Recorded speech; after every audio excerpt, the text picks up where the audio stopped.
So today we're going to be talking about the how to break down a physics problem when learning about forces. So let's learn about the first force. So let's say we have this. Let me just make the pen a little bit bigger. Let's say we have this. Over here, we got a ramp. And on the ramp, there is a block.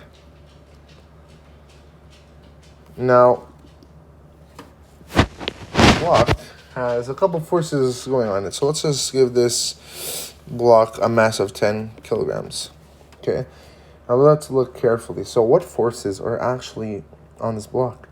So there could be a pushing force that's pushing it up or down. And there could be, well, there's always going to be a normal force, and there's always going to be a gravity force. So here's what they look like. So this is for a ramp diagram, and this is going to be for if there was no ramp. Okay, so what's the differences? So let's see. On a flat ground, the normal force is aiming straight up, perpendicular from the ground. And we have to put an arrow over it because it's a vector. Over here, the normal force is going to be perpendicular to the ramp. So there's our first difference. What's another difference? Well, a pushing force could be this way, could be that way. Yeah, it could really be any way.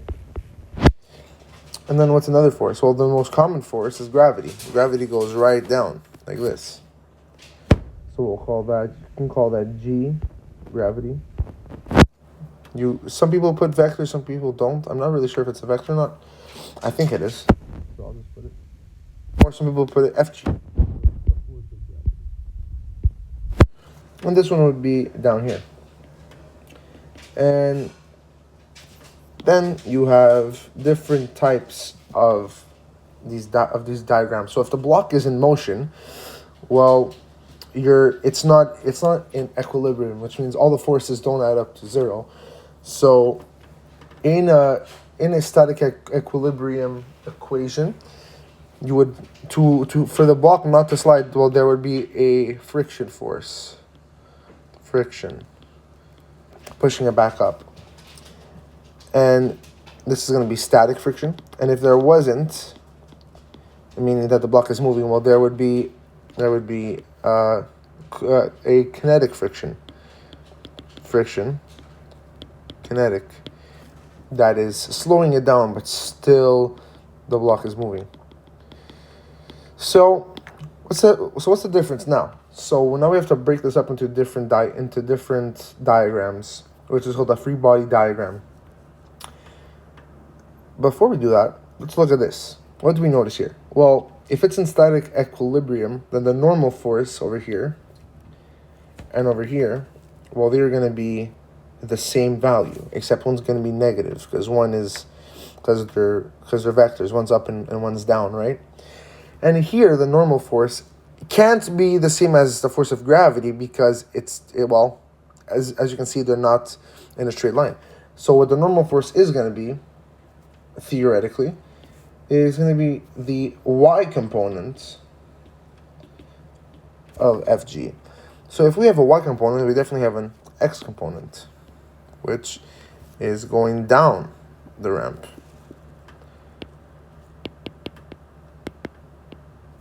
Okay, so now let's draw this into free body diagrams, which means a clear diagram which explains all the forces acting on a block. I'll move that right here, and I'll move this one also to the side. So for this free body diagram, we're just going to draw a straight Cartesian plane at the bottom. And this one, we're going to be also drawing a straight line. This is going to be our y or x. And you're going to have the force of gravity, which aims down. Don't forget to label it. You have normal. And then you have then you have your friction, your force of pulling or pushing, right? So FP. Now, what were to happen if you were pulling it at an angle? FP is at an angle of 30 degrees. Well, on your diagram then, you would actually have this. On your diagram, you would actually have, instead of FP going that way, you would still have to write FP going this way. So you match the diagram as you can tell. You can write 30 degrees if you want. Don't forget to label what the vector is. But don't forget that you're not going to have to write this. You're going to have to write their components for a static equilibrium. So what do we have? Well, we have FPX. And this way we have FPY. Right? Which makes sense. So now, if it's in static equilibrium, well, FG, let's just write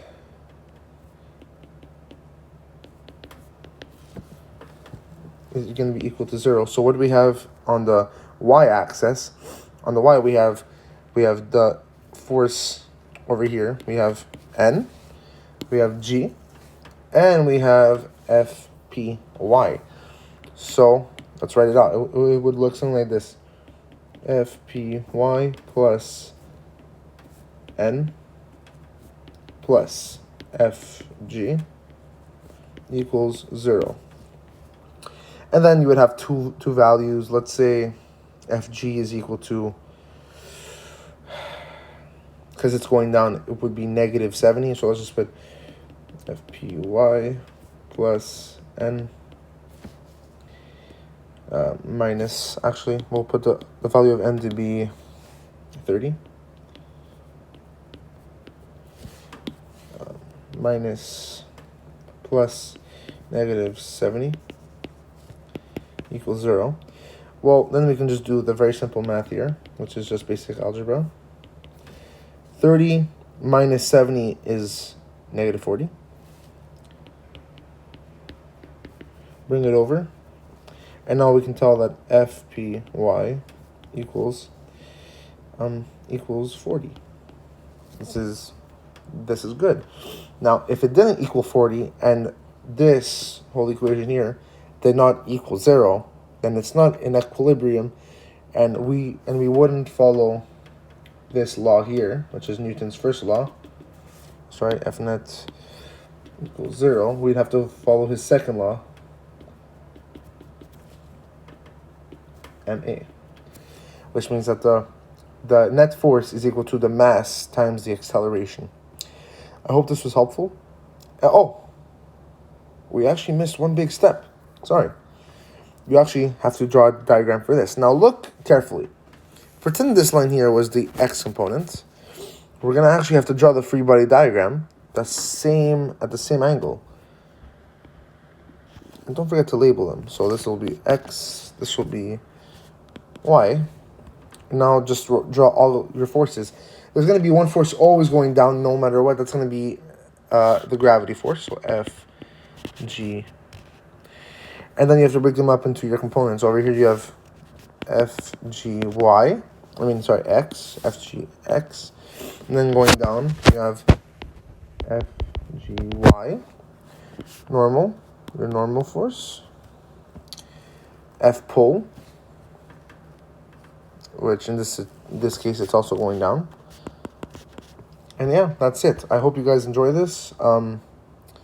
Next video, I'm going to be showing you guys some examples with real values, and I hope this was a help.